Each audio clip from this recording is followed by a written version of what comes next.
शौहर बीवी को अंग्रेज़ी सिखा रहा था।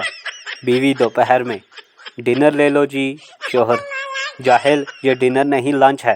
बीवी, जाहिल होंगे तुम, ये रात का बचा हुआ खाना है। बीवी, तुमने मुझे शादी से पहले क्यों नहीं बताया कि तुम्हारी पहले से 3 बीवियां हैं। शौहर, अरे बताया तो था कि मैं तुम्हें मलका, रानी और शहजादी की तरह रखूँगा।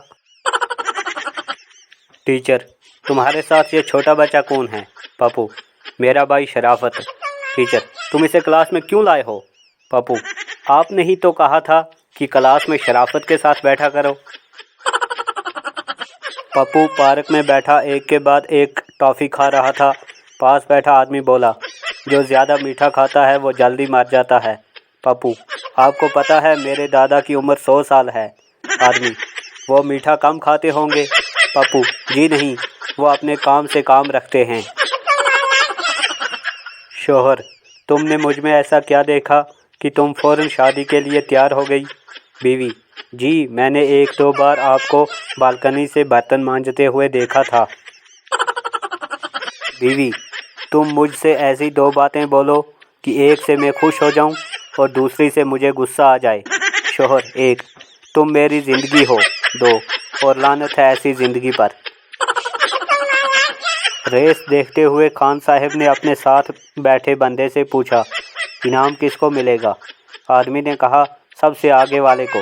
खान साहब बोले, तो ये पीछे वाले पागल क्यों दौड़ रहे हैं।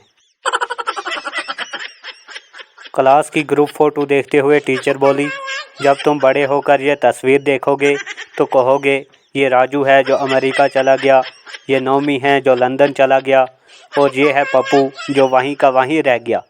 पप्पू को गुस्सा आया और बोला, और ये मिस हैं जो इंतकाल कर गई। पुलिस ने सरदार के घर का दरवाज़ा बजाया। सरदार अंदर से बोला, कौन। पुलिस, दरवाज़ा खोलो, तुमसे बात करनी है। सरदार, तुम लोग कितने हो। पुलिस, 3। सरदार, तो आपस में बातें कर लो ना। टीचर, 2 में से 2 निकले तो क्या बचा। पठान, हमको सवाल समझ नहीं आया। टीचर, तुम्हारे पास 2 रोटियां थी, तुमने उनको खा लिया, अब क्या बचा। पठान, सालन।